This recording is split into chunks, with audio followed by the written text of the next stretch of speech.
ಎಲ್ರಿಗೂ ನಮಸ್ಕಾರ. ನಾನು ಡಾಕ್ಟರ್ ಪ್ರೇಮ್ ಕುಮಾರ್ ಮಾತಾಡೋದು. ಈಗ ರಾಷ್ಟ್ರಕವಿ ಕುವೆಂಪು ಅವರು ರಚಿಸಿರುವ ಸಮಗ್ರ ಗದ್ಯದ ವಿಭೂತಿ ಪೂಜೆ ಕೃತಿಯಲ್ಲಿ ಬರುವ ಒಂದು ಅಧ್ಯಾಯ, ಅದರ ಶೀರ್ಷಿಕೆ ಪೂರ್ಣ ದೃಷ್ಟಿಗೆ ಗಾಂಧೀಜಿ. ಕೇಳಿ. ಇಂದು ಸಾಮಾನ್ಯ ಭಾರತೀಯನು ತನ್ನ ಪುಣ್ಯಭೂಮಿಯ ಇತಿಹಾಸದ ಯಾವ ಕಾಲ ವಿಭಾಗವನ್ನು ಅವನತಿಯ ಕಾಲವೆಂದು, ಪತನದ ಕಾಲವೆಂದು, ದಾಸ್ಯದ ಕಾಲವೆಂದು, ಇಳಿಗಾಲವೆಂದು ಭಾವಿಸಿ ಹಾಗೆ ಕರೆಯುತ್ತಾನೆಯೋ ಆ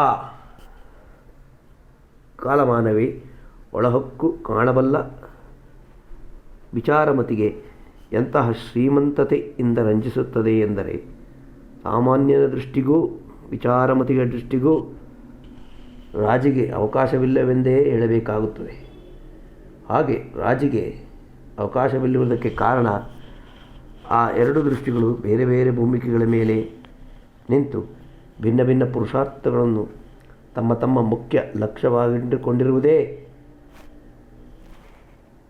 ರಾಜಕೀಯವೂ ಆರ್ಥಿಕವೂ ಆದ ಲೌಕಿಕ ದೃಷ್ಟಿಯಿಂದ ನೋಡಿದರೆ ಸಾಮಾನ್ಯನ ದೃಷ್ಟಿಗೆ ಸತ್ಯದ ಹೆಸರು ಸಲ್ಲುತ್ತದೆ.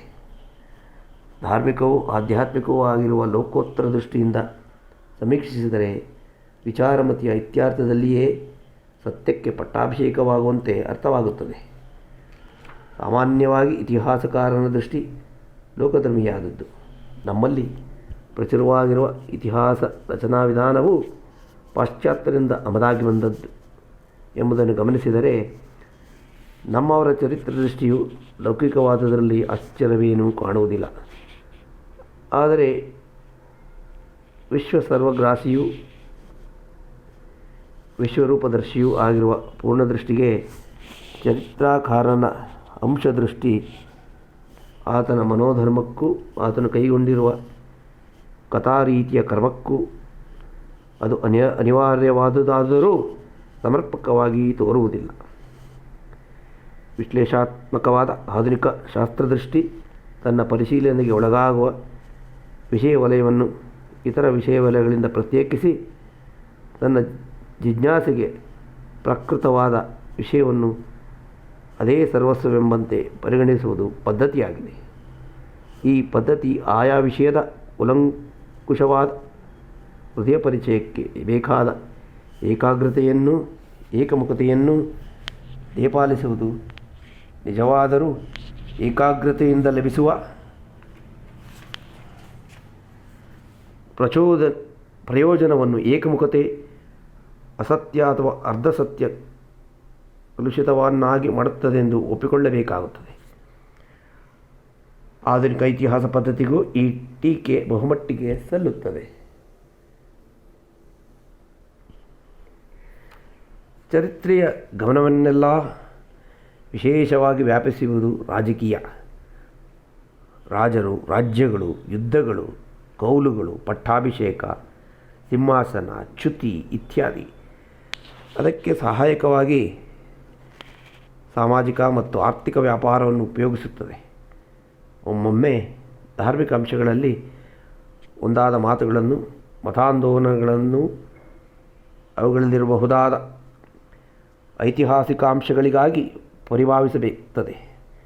ನಾಗರಿಕತೆ ಮತ್ತು ಸಂಸ್ಕೃತಿಗಳ ಕಡೆಗೂ ಆಗಾಗ್ಗೆ ಅದರ ಕೃಪಾವಲೋಕನ ಬೀಳುತ್ತದೆ. ಆದರೆ ಪರಮಪುರುಷಾರ್ಥ ಲಕ್ಷಣವಾದ ಆಧ್ಯಾತ್ಮಿಕ ಜ್ಯೋತಿ ಅದಕ್ಕೆ ಅಲಕ್ಷಿತ. ಏಕೆಂದರೆ ಆಧ್ಯಾತ್ಮಿಕ ವ್ಯಾಪಾರ ಐತಿಹಾಸಿಕ ಘಟನೆಯಷ್ಟು ಸ್ಥೂಲವಾಗಿರುವುದಿಲ್ಲ, ಮುಷ್ಟಿಗ್ರಾಹ್ಯವಾಗಿರುವುದಿಲ್ಲ. ಅದು ಕಾಲದೇಶಗಳ ಚೌಕಟ್ಟಿನಲ್ಲಿ ಸಂಭವಿಸಿದರೂ ಸ್ವರೂಪತಃ ಕಾಲದೇಶಗಳಿಗೆ ಅತೀತವಾದದ್ದು. ಕಾಲ ದೇಶ ವ್ಯಾಪಾರಗಳಲ್ಲಿ ವ್ಯವಹರಿಸುವ ಇತಿಹಾಸ ಅವುಗಳಿಗೆ ಅತೀತವಾಗಿರುವುದನ್ನೇ ಮುಖ್ಯ ಲಕ್ಷಣವಾಗುಳ್ಳ ಆಧ್ಯಾತ್ಮಿಕವನ್ನು ಅಲಕ್ಷಿಸಿದರೆ ಅದು ನೈಸರ್ಗಿಕವೆಂದೇ ಭಾವಿಸಬೇಕಾಗುತ್ತದೆ. ಹಾಗೆ ಭಾವಿಸಿ ಇತಿಹಾಸಕಾರರಿಗೆ ಗೌರವ ತೋರಿಸಲು ನಾವು ಪ್ರಯತ್ನಿಸಿದರೂ ಅವನ ಅಂಶ ದೃಷ್ಟಿಯ ಚರಿತ್ರೆ ಪೂರ್ಣ ದೃಷ್ಟಿಗೆ ಎಂದು ಸರ್ವಮಾನ್ಯವಾಗಲಾರದು. ಏಕೆಂದರೆ ಪೂರ್ಣದೃಷ್ಟಿ ಸೃಷ್ಟಿ ಸಮಸ್ತದ ತಾತ್ಪರ್ಯವನ್ನು ತನ್ನ ಚಿರಭಿತ್ತಿಯನ್ನಾಗಿ ಇಟ್ಟುಕೊಂಡು ಲೋಕವ್ಯಾಪಾರಗಳ ಅರ್ಥವನ್ನು ಎಂದರೆ ಕಾರಣ, ಉದ್ದೇಶ ಮತ್ತು ಪ್ರಯೋಜನಾತ್ಮಕವಾದ ಅವುಗಳ ವಿಕಾಸ ಕ್ರಮವನ್ನು ಗ್ರಹಿಸಲು ಧ್ಯಾನಿಯಾಗುತ್ತದೆ. ಆದ್ದರಿಂದ ಪೂರ್ಣದೃಷ್ಟಿ ಪ್ರಪಂಚದ ರಾಜಕೀಯ, ಸಾಮಾಜಿಕ, ಆರ್ಥಿಕ ಮತ್ತು ಧಾರ್ಮಿಕವಾದ ವ್ಯಾಪಾರಗಳನ್ನು, ಆಂದೋಲನಗಳನ್ನು ಸೃಷ್ಟಿಯ ಪರಮ ತಾತ್ಪರ್ಯದ ವ್ಯಾಖ್ಯಾನ ವೇದಿಕೆಯ ಮೇಲೆ ನಿಲ್ಲಿಸಿ ಅವುಗಳ ಸಾಕ್ಷ್ಯವನ್ನು ಸಂಗ್ರಹಿಸುತ್ತದೆ. ರಾಜಕೀಯದ ವಿಚಾರಣೆಯನ್ನು ರಾಜಕೀಯವೇ ನಡೆಸಲು ಅದು ಒಪ್ಪುವುದಿಲ್ಲ. ಆರ್ಥಿಕ ಮಾತ್ರ ದೃಷ್ಟಿಯ ಆರ್ಥಿಕಶಾಸ್ತ್ರಕ್ಕೆ ಆರ್ಥಿಕಾನೊಂದನಗಳ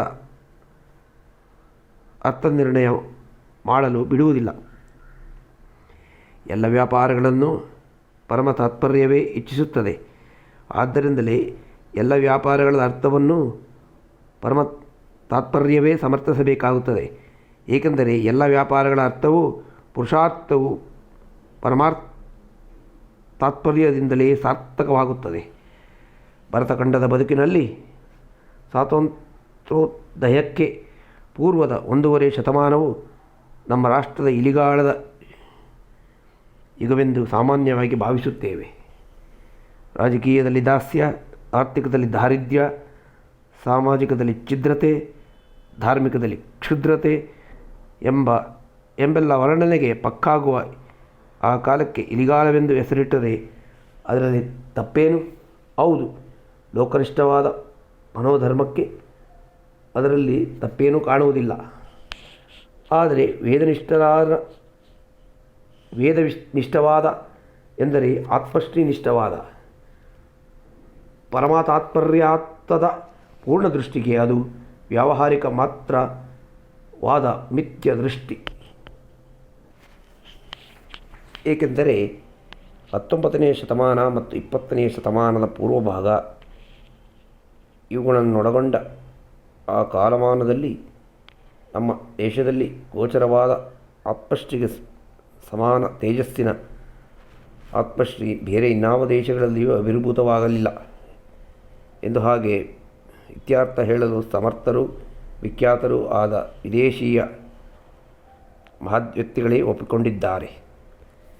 ರಾಜಕೀಯಾದಿ ಲೌಕಿಕ ಭೂಮಿಕೆಗಳಲ್ಲಿ ನಾವು ಗಳಿಸಿದ ಅಸದೃಶವಾದ ವಿಜಯ ಪರಂಪರೆಗಳಿಗೂ ಆ ಆಧ್ಯಾತ್ಮಿಕ ತಪಶ್ಶಕ್ತಿಯೇ ಪ್ರಚೋದಕವೂ ಸಾಧಕವೂ ಆಯಿತೆಂಬುದರಲ್ಲಿ ಸಂದೇಹವಿಲ್ಲ. ಆ ಕಾಲಮಾನದಲ್ಲಿ ಸಂಭವಿಸಿದ ಹಿಂದೂ ಧರ್ಮದ ನವೋದಯದ ದಿವ್ಯಕತೆ ಎಂಥ ಉದಾಸೀನನಿಗೂ ರೋಮಾಂಚಕಾರಿಯಾಗುವಷ್ಟು ಅದ್ಭುತವಾಗಿದೆ. ವಿವರಗಳಿಗೆ ಹೋಗದೆ ನಮ್ಮ ದೃಷ್ಟಿ ವಿಹಂಗಮವಾಗಿ ವೀಕ್ಷಿಸಿದರೆ ಸಾಕು. ಭರತಖಂಡದ ಬೃಹತ್ ವಿಸ್ತೀರ್ಣದಲ್ಲಿ ದಿಕ್ಕುಗಳಲ್ಲಿ ಕಣ್ಣು ಹರಿದತ್ತ ಆತ್ಮಶ್ರೀಯ ಜ್ಯೋತಿಸ್ತೂಪಗಳು ಮನಂಗಳಿಸಿ ಅವಿರಾಮ ಶಿಖರದ ಅಗ್ನಿಗೋಪುರಗಳಂತೆ ರಾರಾಜಿಸುತ್ತವೆ. ರಾಮ್ ಮನೋಹರ್ ರಾಯ, ಶ್ರೀ ರಾಮಕೃಷ್ಣ ಪರಮಹಂಸ, ಸ್ವಾಮಿ ವಿವೇಕಾನಂದ, ಋಷಿ ದಯಾನಂದ ಸರಸ್ವತಿ, ರವೀಂದ್ರನಾಥ ಟ್ಯಾಗೂರ್, ಶ್ರೀ ರಮಣ ಮಹರ್ಷಿ, ಶ್ರೀ ಅರವಿಂದರು, ಮಹಾತ್ಮ ಗಾಂಧೀಜಿ, ಈ ಒಂದೊಂದೇ ಹೆಸರಿನ ಹಿಂದೆ ಎಂತಹ ಉಸಿರು ಸ್ಪಂದಿಸುತ್ತದೆ ಎಂಬುದನ್ನು ಅರಿತು ಅನುಭವಿಸಿದರೆ ನಾವು ಮೇಲೆ ಹೇಳಿದ ಮಾತಿನ ಸತ್ಯಾಂಶ ಸುಸಂವೇದ್ಯವಾಗುತ್ತದೆ. ನಮ್ಮ ದೇಶದ ಸ್ವಾತಂತ್ರ್ಯ ಸಾಧನೆಯ ಯುಗದ ಪ್ರತ್ಯೂಷೆಯಲ್ಲಿಯೇ ಸ್ವಾಮಿ ವಿವೇಕಾನಂದರ ಕ್ರಾಂತದರ್ಶಿಯಾದ ಸಿಡಿಲ ವೀಣೆ ಹೀಗೆಂದು ಗುಡುಗಿದೆ. ಓ ನನ್ನ ಭರತ ಮಾತೆ, ಓ ನನ್ನ ಭಾರತೀಯ ಭಾತೃಗಳಿರ, ನಿದ್ರೆಯಿಂದ ಎದ್ದೇಳಿ, ನವೋದಯವಾಗುತ್ತಿದೆ, ಕಣ್ತೆರೆದು ನೋಡಿ. ಅದೋ ಸುದೀರ್ಘ ರಾತ್ರಿ ಕಡೆಗಿಂದು ಕೊನೆಗಾಣುತ್ತಿದೆ, ಶವದಂತೆ ಬಿದ್ದಿದ್ದ ಶರೀರವಿಂದು ಸಪ್ರಾಣವಾಗುತ್ತಿದೆ. ಅದೋ ಕಿವಿಗೊಡಿ, ತೂರ್ಯವಾಣಿಯೊಂದು ಕೇಳಿ ಬರುತ್ತಿದೆ. ಬಹು ಪುರಾತನ ಕಾಲದ ಇತಿಹಾಸ ಗರ್ಭದಿಂದ ಹೊಮ್ಮಿ ಪರ್ವತ ಶಿಖರಗಳಿಂದ ಚಿಮ್ಮಿ ಅರಣ್ಯಾರಣ್ಯ ಕಂದರಗಳಲ್ಲಿ ಸಂಚರಿಸಿ ಬರಬರುತ್ತಾ ಪ್ರಬಲವಾಗಿ ಬಂದಂತೆಲ್ಲ ಅಪ್ರಹಿತವಾಗಿ ನಮ್ಮ ಈ ಪುಣ್ಯಭೂಮಿಯನ್ನು ನಿದ್ದೆಯೆಂದೆಬ್ಬಿಸಿ ಜ್ಞಾನ, ಭಕ್ತಿ, ಕರ್ಮ, ವೈರಾಗ್ಯ, ಸೇವಾ ತತ್ವಗಳನ್ನು ಉಚ್ಚಕಂಠದಿಂದ ಸಾರುವ ಸೂರ್ಯವಾಣಿಯೊಂದು ಕೇಳಿಬರುತ್ತಿದೆ. ಹಿಮಾಲಯಗಳಿಂದ ಬೀಸಿ ಬರುವ ಪುಣ್ಯ ಸಮೀರಣಂತೆ ನಿರ್ಜೀವವಾದಂತಿದ್ದ ಅಸ್ಥಿಮಾಂಸಗಳಿಗೆ ಜೀವದಾನ ಮಾಡುತ್ತಿದೆ. ಜನನಿದ್ದೆಯನ್ನು ಒಡೆದೆಬ್ಬಿಸುತ್ತಿದೆ. ಕಾರ್ಯೋತ್ಸಾಹ, ಸ್ಥೈರ್ಯಗಳನ್ನು ಉದ್ರೇಕಿಸುತ್ತಿದೆ. ಕುರುಡನಿಗೆ ಕಾಣದು, ಮೂರ್ಖರಿಗೆ ತಿಳಿಯದು. ನಮ್ಮೀ ಭರತ ಭೂಮಿ ಯುಗ ಯುಗಗಳ ನಿದ್ರೆಯಿಂದ ಮೇಲೇಳುತ್ತಿದೆ. ಆಕೆಯನ್ನು ಇನ್ನಾರೂ ತಡೆಯಬಲ್ಲವರಿಲ್ಲ. ಇನ್ನಾಕೆ ನಿದ್ದೆ ಮಾಡುವುದಿಲ್ಲ. ಯಾವ ಶಕ್ತಿಯೂ ಆಕೆಯನ್ನು ಬಗ್ಗಿಸಲಾರದು. ಏಕೆಂದರೆ ಅದೋ ನೋಡಿ, ಮಹಾಕಾಳಿ ಮತ್ತೊಮ್ಮೆ ಎಚ್ಚೆತ್ತು ಮೈ ಕೊಡವಿ ಉಸಿರೆಳೆದು ನಿಲ್ಲುತ್ತಿದ್ದಾಳೆ.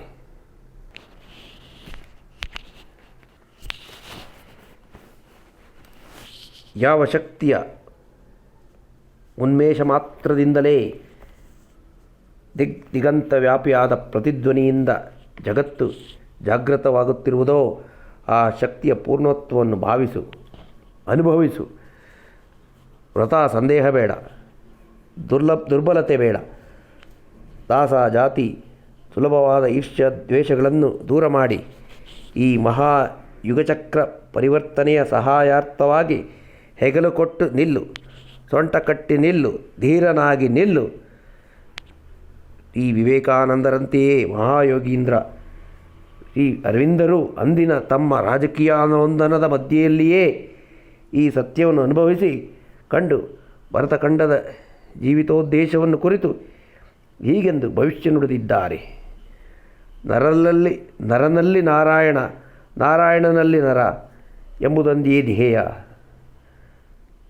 ಆ ಧ್ಯೇಯದ ಸಾಧನೆ ಮತ್ತು ಲೋಕಕ್ಕೆ ಅದರ ಬೋಧನೆ ಇವೇ ಭರತ ವರ್ಷದ ಜೀವಿತೋದ್ದೇಶ.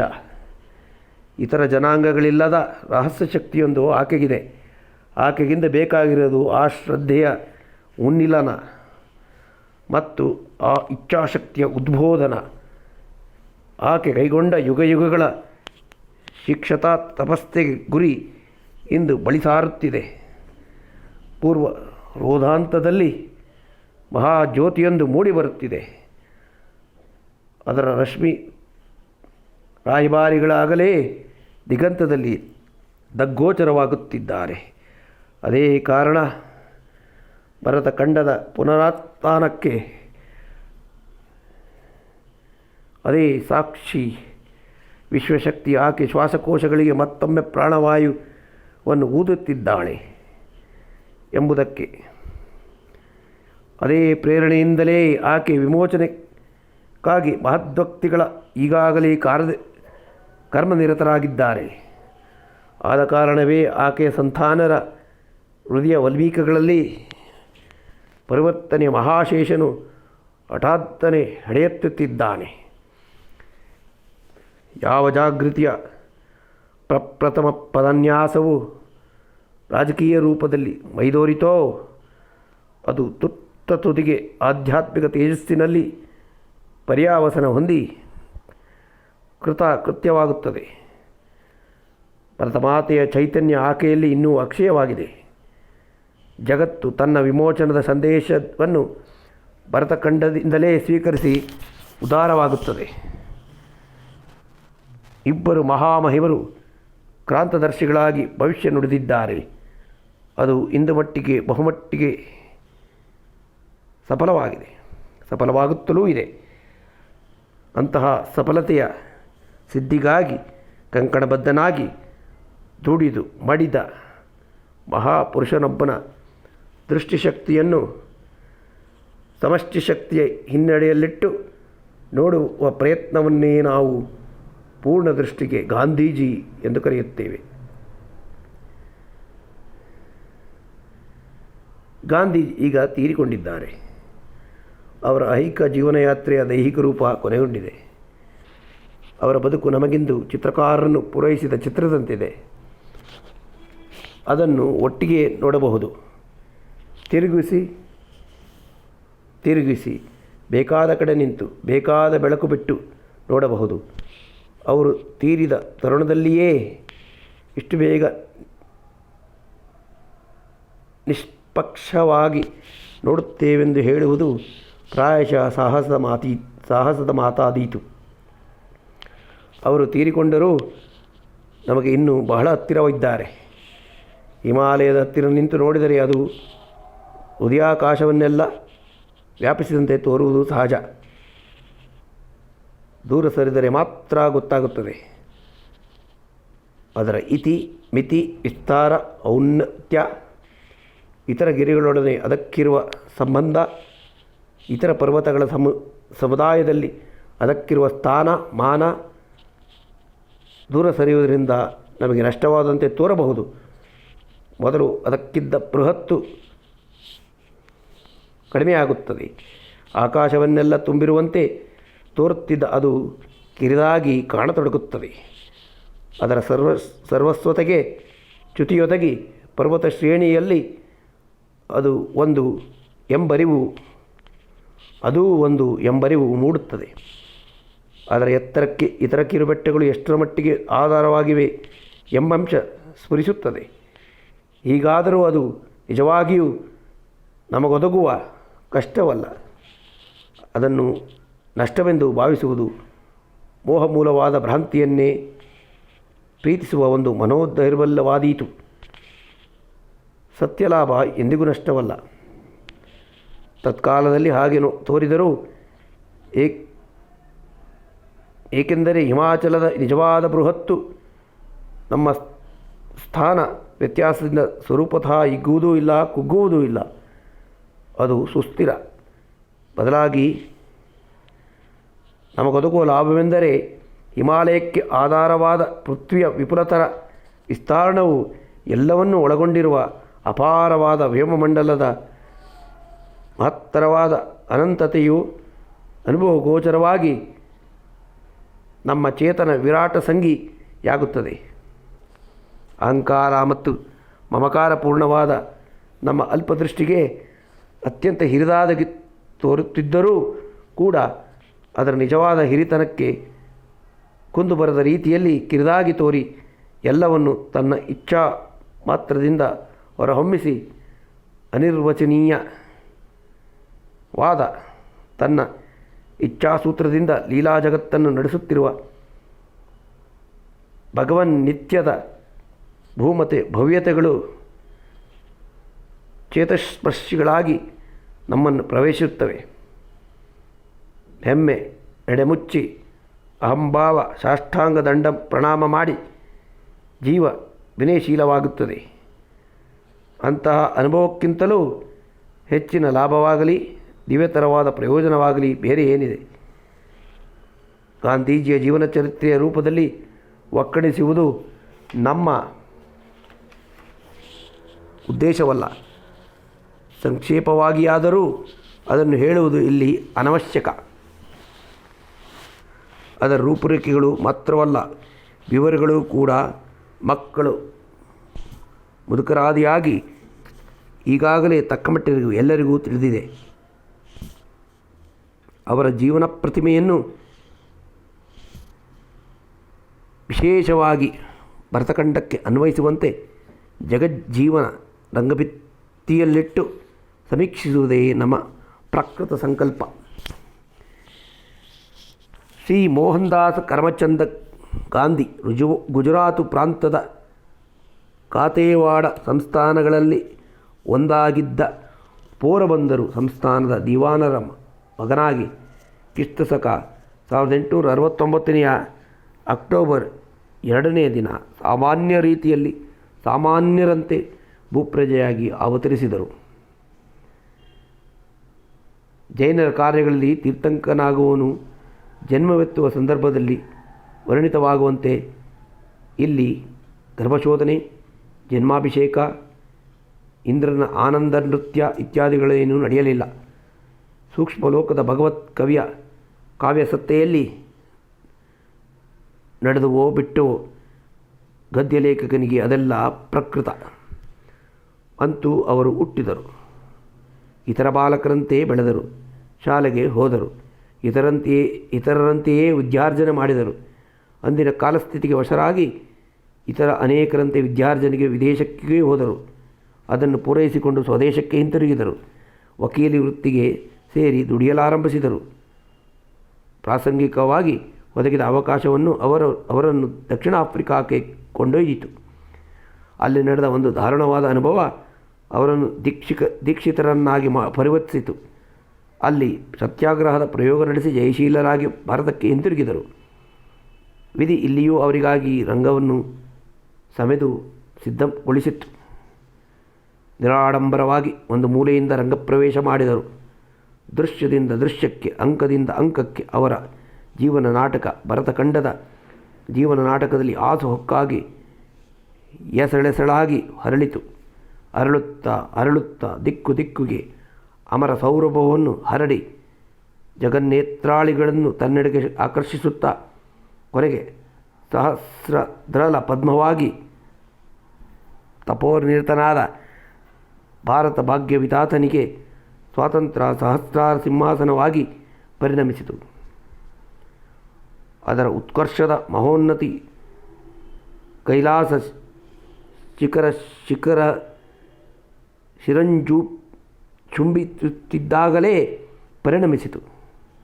ಅದರ ಉತ್ಕರ್ಷದ ಮಹೋನ್ನತಿ ಕೈಲಾಸ ಶಿಖರ ಚುಂಬಿಯಾಗುತ್ತಿದ್ದಾಗಲೇ ಅತ್ಯಂತ ನಾಟಕವಾಗಿ ಆಕಸ್ಮಿಕವೆಂಬಂತೆ ಜಗದ್ರಂಗದಿಂದ ಅಂತರ್ಧಾನವಾಯಿತು. 1948 ಜನವರಿ 30 ಶುಕ್ರವಾರ ಸಂಜೆ ಅದರ ಬಿಳಿ ನೆನಪು, ಅದರ ನರುಗಂಪು ಭೂಮಿಯ ಆಕರ್ಷಣ ಶಕ್ತಿಯಂತೆ, ಸೂರ್ಯನ ಜ್ಯೋತಿಷ್ ಶಕ್ತಿಯಂತೆ ಲೋಕಾಂಶಗಳಿಗಾಗಿ ಸದೃಶಾಂಶಗಳಿಗಾಗಿ ನಿತ್ಯವಾಗಿವೆ. ಗಾಂಧೀಜಿ ಬಿಟ್ಟು ಹೋಗಿರುವ ನಮ್ಮಿ ಪೃಥ್ವಿ ಅವರು ಪ್ರವೇಶಿಸಿದ ಅಂದಿನ ಪೃಥ್ವಿಗಿಂತಲೂ ಸಮಧಿರಕವಾಗಿ ಶ್ರೀಮಂತವಾಗಿದೆ. ಆದರೆ ಆ ಶ್ರೀ ಒಬ್ಬ ವ್ಯಕ್ತಿಯ ದುಡಿಮೆಯಂತೆ ತೋರಿದರೂ ಪೂರ್ವಾಜಿತವಾದ ಆಸ್ತಿಯ ಆಧಾರವಿಲ್ಲದೆ, ಅದರ ಬೆಂಬಲವಿಲ್ಲದಿದ್ದರೆ ಒಬ್ಬ ವ್ಯಕ್ತಿಗೆ ಅದು ಸಾಧ್ಯವಾಗುತ್ತಿತ್ತೇ? ಗಾಂಧೀಜಿ ಜರ್ಮನಿಯಲ್ಲಿ ಹುಟ್ಟಿದ್ದರೆ, ರಷ್ಯಾದಲ್ಲಿ ಹುಟ್ಟಿದ್ದರೆ, ಬಹುಶಃ ಪೃಥ್ವಿಯ ಇನ್ಯಾವ ದೇಶದಲ್ಲಿ ಹುಟ್ಟಿದ್ದರೂ ಆ ಶಕ್ತಿ ಈ ರೀತಿಯಲ್ಲಿ ವ್ಯಕ್ತವಾಗಿ ವಿಕಾಸಗೊಳ್ಳಲು ಸಾಧ್ಯವಾಗುತ್ತಿರಲಿಲ್ಲವೆಂದು ಇತಿಹಾಸ ತಜ್ಞರಿಗೆ ವೇದ್ಯವಾಗುತ್ತದೆ. ಸ್ವಾಸ್ತಿಕದ ಚಪ್ಪಡಿಯ ಅಡಿಯಲ್ಲಿಯೋ ಕುಡುಗೋಲು ಸುತ್ತಿಗೆಯ ನಡುವೆಯೋ ಸಿಕ್ಕಿ ಆ ಜೀವಬೀಜ ಮೊಳಕೆಯಲ್ಲಿಯೇ ಜರ್ಜರಿತವಾಗುತ್ತಿತ್ತು.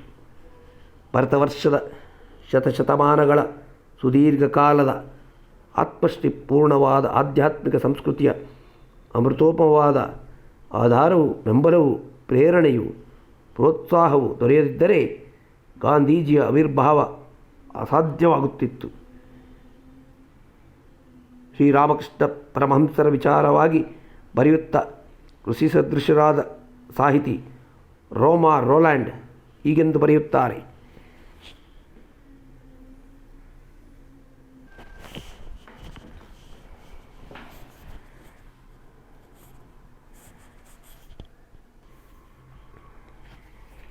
ಈ ಭಗವತ್ ವಿಭೂತಿಯ ಶ್ರೀರಾಮಕೃಷ್ಣರ ವ್ಯಕ್ತಿತ್ವವು ಒಂದು ಮಹಾ ಸ್ವರಮೇಲಾದಂತೆ ಸಹಸ್ರಾರು ರಾಗೋಪರಾಗಗಳ ಸಮನ್ವಯ ರಂಗವಾಗಿದೆ. ಅನೇಕ ತಲೆಮಾರುಗಳ ಸಾಧನ ಸಂಪತ್ತಿ ಆತನ ಹೃದಯದಲ್ಲಿ ಐಕ್ಯವಾಗಿದ್ದರೂ ಅದೆಲ್ಲ ವೈವಿಧ್ಯವನ್ನೂ ತನ್ನತನದೊಂದು ದೀಪ್ತಿಯ ಪೋಷಣೆಗೆ ತೈಲವೆಂಬಂತೆ ಸ್ವೀಕರಿಸಿ ಆತನ ಆತ್ಮಜ್ಯೋತಿ ಸಾರ್ವಭೌಮಿಕೋಜ್ವಲವಾಗಿ ರಂಜಿಸುತ್ತದೆ. ಸಹಸ್ರಾರು ಸಂವತ್ಸರಗಳಲ್ಲಿ ಕೋಟ್ಯಾಂತರ ಹೃದಯಗಳಲ್ಲಿ ಭಾರತ ಮಾತೆ ಸಾಧಿಸಿದ ತಪಸ್ಸೆ ಈತನಲ್ಲಿ ಮೂರ್ತಿವತ್ತಾಗಿ ಸಫಲವಾಗಿದೆ. ತನ್ನ ಹುಟ್ಟಿದ ನಾಡನ್ನು ಬಿಟ್ಟರಿಯದ, ಓದು ಬರಹ ಅಷ್ಟೇನು ಬರದಿದ್ದ ಗಾಂಧೀಜಿಯಂತಲ್ಲದೆ ಬಹುಜನ್ಮ ಸಂಪರ್ಕದಿಂದ ದೂರವಾಗಿದ್ದ ದಕ್ಷಿಣೇಶ್ವರದ ಗುರುದೇವನಿಗೆ ಅನ್ವಯವಾಗುವುದಕ್ಕಿಂತಲೂ ಸತ್ಯತರವಾಗಿ ಗಾಂಧೀಜಿಯ ಬದುಕಿಗೆ ಹೊಂದಿಕೊಳ್ಳುತ್ತದೆ. ಮೇಲೆ ಹೇಳಿದ ಮಾತು. ಗಾಂಧೀಜಿ ಹುಟ್ಟುವಾಗ ಶ್ರೀ ರಾಮಕೃಷ್ಣ ಪರಮಹಂಸರಿಗೆ 33 ವರ್ಷಗಳಾಗಿತ್ತು. ಸ್ವಾಮಿ ವಿವೇಕಾನಂದರಿಗೆ 6 ವರ್ಷ, ರವೀಂದ್ರರು 2 ವರ್ಷದ ಹಸುಳೆ, ಸ್ವಾಮಿ ದಯಾನಂದ ಸರಸ್ವತಿಗಳಿಗೆ ಆಗಲೇ 45 ವರ್ಷಗಳಾಗಿತ್ತು. ಇನ್ನು 3 ವರ್ಷಗಳಲ್ಲಿ ಶ್ರೀ ಅರವಿಂದರ ಜನ್ಮಧಾರಣೆಗೆ ವಿಧಿ ಸಂಕಲ್ಪಿಸಿದ್ದಿತ್ತು. ಶ್ರೀ ರಮಣ ಮಹರ್ಷಿಗಳ ಬರುವಿಗೆ ಇನ್ನೂ 11 ವರ್ಷವಿತ್ತು. ಈ ಪ್ರಖ್ಯಾತವಾದ ಆಧ್ಯಾತ್ಮಿಕ ಜ್ಯೋತಿಗಳನ್ನು ಮಾತ್ರ ಗಮನಿಸಿದರೂ ಕೂಡ ಆ ಕಾಲಮಾನ ಎಷ್ಟು ಶ್ರೀಮಂತ ಗರ್ಭಿತವಾಗಿತ್ತು ಎಂಬುದು ಒಳೆಯುತ್ತದೆ. ಶುದ್ಧ ಆಧ್ಯಾತ್ಮಿಕವಲ್ಲದೆ ಲೌಕಿಕವೂ ಆಗಿರುವ ಬೇರೆ ಎಷ್ಟೋ ಇತರೆ ಮಹಾಪುರುಷರು, ಗಣ್ಯ ವ್ಯಕ್ತಿಗಳು, ವಿಜ್ಞಾನಿಗಳು, ಕವಿಗಳು ಆ ಕಾಲಮಾನದಲ್ಲಿ ಜನ್ಮವೆತ್ತಿದ್ದಾರೆ ಎಂಬುದನ್ನು ನೆನೆದರೆ ಅದರ ವಿಭವ ಸಾಮಾನ್ಯರು ಊಹಿಸುವಂತೆ ಬರೀ ಕಾಕತಾಳೀಯ ಮಾತ್ರವಾದೀತೆ ಎಂದು ಸಂದೇಹ ಪಡಬೇಕಾಗುತ್ತದೆ. ಶ್ರೀ ವಿವೇಕಾನಂದರು ಭರತಭೂಮಿಯ ನವೋದಯದ ವಿಚಾರದಲ್ಲಿ ಹೇಳಿದಂತೆ ಯುಗನಿದ್ರೆಯಿಂದ ಎಚ್ಚರಗೊಳ್ಳುವ ಮಹಾಕಾಳಿಯ ಬೇರೆ ಬೇರೆ ತೋಳುಗಳೇ ಅಲ್ಲಲ್ಲಿ ಮೈದೋರಿದಂತೆ ಭಾಸವಾಗುತ್ತದೆ. ಆದಿಶಕ್ತಿಯ ತರಂಗೀ ತೇಜಸ್ವಿ ಉದ್ದೇಶಪೂರ್ವಕವಾದ ಚಿನ್ಮಯ ಸೂತ್ರಗಳನ್ನೆಳೆದು ನವೋದಯ ರಂಗದಲ್ಲಿ ತನ್ನ ಲೀಲಾ ವಿಭೂತಿಯನ್ನು ಅಲ್ಲಲ್ಲಿ ಮೂಡಿಸುವಂತೆ ತೋರುತ್ತದೆ. ಪೂರ್ಣ ದೃಷ್ಟಿಯಿಂದ ಧ್ಯಾನಿಸರಂತೂ ನಮ್ಮ ಊಹೆ ಶ್ರದ್ಧೆಯಾಗತೊಡಗಿ ಅನುಮಾನವು ನಿಶ್ಚಿತವಾದ ಅಂತರ್ಜ್ಞಾನವಾಗುತ್ತದೆ. ಬಂಕಿಂ ಚಂದ್ರ ಮಹಾಶಯನು ಯಾವ ಲೋಕಾಶಕ್ತಿಯನ್ನು ಒಂದೇ ಮಾತರಂ ಎಂಬ ಮಂತ್ರಗೀತೆಯಿಂದ ರಾಷ್ಟ್ರಪುರುಷನ ಹೃದಯಕ್ಕೆ ಆಹ್ವಾನಗೈದು ರಾಷ್ಟ್ರಕುಂಡಲಿನಿ ಉನ್ನಿಲಿತವಾಗಿ ಉನ್ಮೇಷಗೊಳ್ಳುವಂತೆ ಮಾಡಲು ಸಮರ್ಥನಾದನೋ ಆ ಚಿಚ್ಛಕ್ತಿಯ ಇಚ್ಛಾವಿನ್ಯಾಸಗಳೇ ಈ ಎಲ್ಲ ವಿಭೂತಿಗಳೋಪಾದಿಯಲ್ಲಿ ವಿಕಾಸಗೊಳ್ಳುವುದನ್ನು ಕಾಣುತ್ತದೆ. ಪೂರ್ಣದೃಷ್ಟಿ. ಗಾಂಧೀಜಿಯ ಜೀವನವನ್ನು ಆ ದೃಷ್ಟಿಯಿಂದ ಅವಲೋಕಿಸಿದರೆ ದೇಶಭಕ್ತಿ, ಸಮಾಜ ಸೇವೆ, ಸ್ವತಂತ್ರ ಸಂಪಾದನೆ, ಹರಿಜನೋದ್ಧಾರ, ಸ್ವದೇಶಿ, ಖಾದಿ ಇತ್ಯಾದಿ ರಾಜಕೀಯ, ಸಾಮಾಜಿಕ, ಆರ್ಥಿಕ ಭೂಮಿಕೆಗಳಿಗೆ ತುರ್ಯವಾದ ಶಾಶ್ವತ ತತ್ವವೊಂದು ಬೋಧೆಯಾಗುತ್ತದೆ. ಆ ತತ್ವವೇ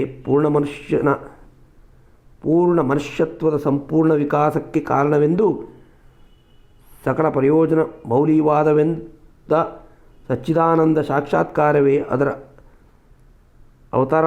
ಅವತಾರಣೋದ್ದೇಶವೆಂದು, ಆ ಪರಮ ಪ್ರಯೋಜನವು ಅತೀತದಲ್ಲಿ ಮಾತ್ರವಲ್ಲದೆ ಐಹಿಕದಲ್ಲಿಯೂ ಸಂಸ್ಥಾಪಿತವಾಗಿರುವುದು ಸೃಷ್ಟಿಯ ಚರಮೋದ್ದೇಶವೆಂದು ನಮಗೆ ಬುದ್ಧಿಗೋಚರವಾಗುತ್ತದೆ. ಅಂತಹ ಅಮರ್ತ್ಯ ಸ್ಥಿತಿ ಮರ್ತ್ಯಕ್ಕೂ ಇಳಿಯಲು ಮನುಷ್ಯತ್ವ ತನ್ನ ಸರ್ವಸ್ವವನ್ನು ಸಮರ್ಪಿಸಲು ತಪಸ್ವಿಯಾಗದಿದ್ದರೆ ಬರಿಯ ರಾಜಕೀಯವೂ ಸಾಮಾಜಿಕವೂ ಆರ್ಥಿಕವೂ ಆಗಿರುವ ಪ್ರಯತ್ನಗಳಿಂದ ಅವು ಎಷ್ಟೇ ಶ್ಲಾಘನೀಯವಾಗಿರಲಿ, ಉದಾತ್ತವಾಗಿರಲಿ, ಸುಖಶಾಂತಿಗಳು ನಮ್ಮ ಭಾಗಕ್ಕೆ ಬರಿಯ ಹಂಬಳಿಕೆಗಳಾಗಿಯೇ ಉಳಿಯುತ್ತವೆ ಎಂಬ ಎಚ್ಚರಿಕೆಗೆ ಗಾಂಧೀಜಿಯ ಜೀವನ ಚರಿತ್ರೆ ತಪಿಸುತ್ತಿರುವ ಪ್ರಪಂಚಕ್ಕೆ ವಿಧಿ ಎತ್ತಿದ ಬೆಂಕಿಯ ತೋರ್ಬೆರಳಂತೆ ಒಂದು ಭಗವತ್ ಸಾಕ್ಷಿಯಾಗಿದೆ. ನಮಸ್ಕಾರ.